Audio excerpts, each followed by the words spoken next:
Pelatih tim nasional Indonesia, Patrick Kluivert, telah memanggil 32 nama pemain untuk masuk training camp alias pemusatan latihan di Gianyar, Bali untuk persiapan jelang tim nasional Indonesia menghadapi China dan juga Jepang dalam lanjutan putaran ketiga kualifikasi Piala Dunia 2026. Salam olahraga, assalamualaikum warahmatullahi wabarakatuh. Senang sekali saya Abdul Haris kembali bertemu dengan sobat sepak bola semua, dan kali ini kita akan bahas tentang pemanggilan pemain yang dilakukan oleh Patrick Kluivert untuk bisa mengikuti pemusatan latihan di Bali United Training Center di Gianyar, Bali ya. Seperti yang kita tahu, di hari Minggu pagi kemarin ya, sudah dipanggil 32 nama dan ada nama-nama kejutan pastinya. Kita akan bahas semuanya di dalam tendangan bebas MUAIS episode kali ini. Ya, oke. Di jelang memang dua pertandingan ini sangat krusial ya. Indonesia akan menghadapi China di Stadion Utama Gelora Bung Karno, Jakarta di tanggal 5 Juni mendatang. Itu malam takbiran ya. Malam takbiran, besoknya adalah perayaan Idul Adha ya. Dan berikutnya tanggal 10 Juni kita akan bertandang ke Suita City Football Stadium di Osaka untuk menghadapi tim nasional Jepang.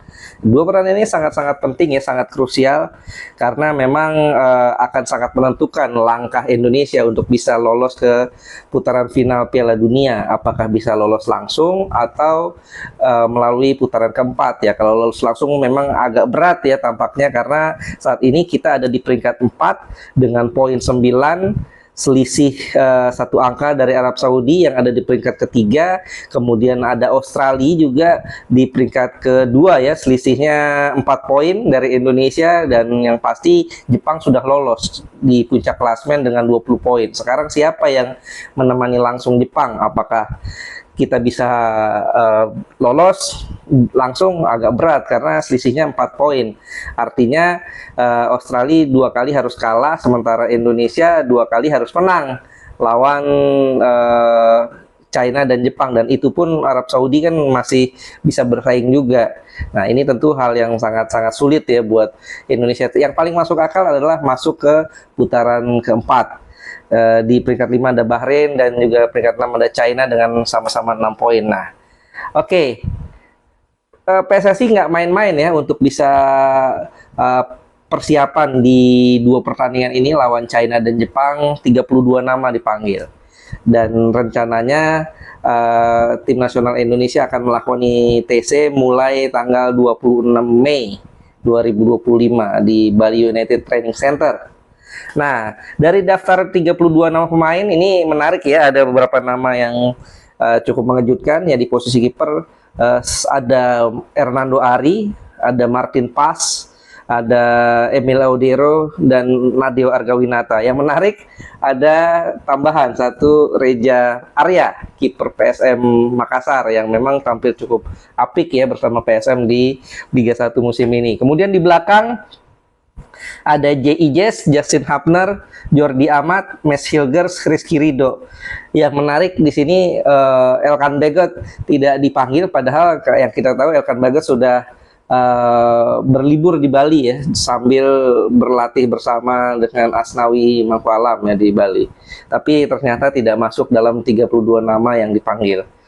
Dan di tengah ada Tom Hay, ada Ricky Kambuaya, Marcelino Ferdinand, Ivar Jenner, Joey Pelipesi, dan Nathan Choaon. Di sayap, nah ini di sayap juga menarik, dua Sayuri ya, Sayuri bersaudara kembali dipanggil, Yance dan Yakob. Kemudian Sein Patinama, Pratama Arhan, Calvin Verdong, Dean James juga yang dikabarkan cedera tapi kembali dipanggil. Kevin Dix yang juga dipanggil ya, sempat dikabarkan cedera. Kita belum tahu apakah Kevin Dix sudah bisa fit atau belum, yang pasti dipanggil. Kemudian Yakob Sayuri, Sandy Walsh, Iliano Reinders, dan Asnawi Mangkualam balik lagi setelah 2 FIFA Matchday ya di bulan November dan juga di bulan Maret kemarin. Asnawi nggak dipanggil. Di era Sintayong sudah nggak dipanggil tuh di bulan November saat lawan Jepang dan juga lawan Arab Saudi. Asnawi nggak dipanggil karena waktu itu Sintayong bilang cedera, padahal sih enggak. Kemudian di bulan Maret di eranya Patrick Kluivert, Asnawi juga nggak dipanggil lawan Australia dan lawan Bahrain. Nah sekarang dipanggil lagi. Kemudian di depan ada Septian Bagaskara, Ramadan Sananta, Ole Romeni yang debutnya luar biasa. Dua pertandingan, dua gol, satu lawan Australia, satu lawan Bahrain. Dan selain itu ada Rafael Strijk, Egy Maulana Fikri juga kembali dipanggil setelah di bulan Maret kemarin nggak dipanggil ya, karena saat itu cedera. Dan yang paling menarik, paling mengejutkan adalah Stefano Lillipali. Nah ini dia Stefano Lillipali, cukup mengejutkan ya, setelah cukup lama ya dia tidak dipanggil. Kalau nggak salah di terakhir dia main lawan Turkmenistan di tahun 2023 di FIFA Matchday uji coba saat itu, udah lama banget. Dan memang kalau kita lihat Stefano Lillipali ini masih cukup potensial ya, walaupun usianya sudah 35 tahun, dia masih jadi andalan Borneo. Dan dari 22 pertandingan di Liga 1 musim ini ada 5 gol dan 4 assist, artinya memang pemain ini masih cukup potensial, bisa jadi pemain yang dibutuhkan lah ya untuk sebagai super sub, untuk bisa menambah ketebalan skuad tim nasional Indonesia. Kemudian ya ini dia yang sangat disayangkan, Ragnar Oratmangun nggak bisa main, nggak bisa tampil, tidak dipanggil dalam 32 nama kali ini ya. Dan memang netizen bertanya-tanya tentunya ya, kenapa Ragnar Oratmangun nggak dipanggil, padahal dia pemain penting untuk tim nasional Indonesia ya. Sejak dia dinaturalisasi tahun kemarin, dia bisa dikatakan kalau fit tidak pernah tidak main, selalu main. Dan ya PSSI mengkonfirmasi ya bahwa Ragnar ini mengalami gangguan kesehatan. Kabarnya dia masih dalam proses pemulihan setelah terserang virus ya. Dan memang sudah lama ya, 9 pertandingan dia absen bersama FCF Dender di Liga Belgia. Terakhir main tanggal 16 Maret 2025, sudah cukup lama. Artinya memang wajar kalau memang Ragnar Oratmangun ini tidak dipanggil. Tentu absennya Ragnar ini sudah diantisipasi ya oleh Patrick Kluivert dan timnya ya, Alex Pastoor, Denny Lanza, Gerard van den Berg. Karena kalau kita lihat komposisi skuad yang dipanggil kan tadi ada Yakob Sayuri dan juga ada Egy Maulana Fikri dan ada juga Stefano Lillipali. 3 pemain ini bisa menggantikan peran Ragnar Oratmangun di dalam timnas. Kalau polanya 3-4-2-1 ya atau 3-4-3, 3 nama tersebut ya layaklah untuk bisa dikedepankan sebagai pengganti dari Ragnar Oratmangun. Ada juga Eliano Reinders. Eliano Reinders seorang bek kanan juga bisa diposisikan sebagai gelandang serang atau winger. Ini pemain yang versatile juga, serba bisa. Nah, lalu kira-kira gimana starting line up yang bakal diturunkan oleh Patrick Kluivert dan timnya ya? Bagaimana komposisi skuad yang ada, apakah sama seperti saat menghadapi Bahrain? Tentu tidak ya, karena Martin Paes nggak bisa main, kemudian juga Marcelino Ferdinand nggak bisa main karena akumulasi kartu, plus lagi Ragnar Oratmangun sudah dipastikan juga nggak main. Artinya ada 3 pemain nih yang bakalan absen. Nah sekarang bagaimana komposisi skuadnya? Ini menarik, dan kita tahu bahwa Emil Eudero kemungkinan bakal lakoni debut ya. Ya ini bisa dikatakan entah ini sebuah keberuntungan buat tim nasional Indonesia atau tidak ya, karena Palermo gagal melaju ke semifinal playoff Serie B sehingga Palermo tersingkir dan Emil Eudero bisa bergabung dengan cepat ya, lebih cepat. Kalau enggak ini dikhawatirkan dia baru selesai di tanggal 1 Juni dan baru bisa terbang ke Indonesia ini tanggal 2. Tentu ini sangat mepet sekali untuk pertandingan melawan China, dan sekarang dia dengan Palermo tersingkir sudah bisa segera bergabung tim nasional Indonesia. Ya kalau gue pikir dengan pola 3-4-2-1 yang biasa dimainkan oleh Patrick Kluivert ya di 2 pertandingan di kualifikasi ini di tangan dia, tentu tanpa Martin Paes, Emil Eudero yang kemungkinan besar akan jadi starter di posisi penjaga gawang, sekaligus dia akan melakukan debutnya ya, menunjukkan kualitasnya. Nah, di belakang ini yang agak ribet ya kalau menurut gue ya, karena ada Max Hilgers, ada Jordi Amat, ada J.I. Jess, Rizky Ridho, dan Justin Hubner.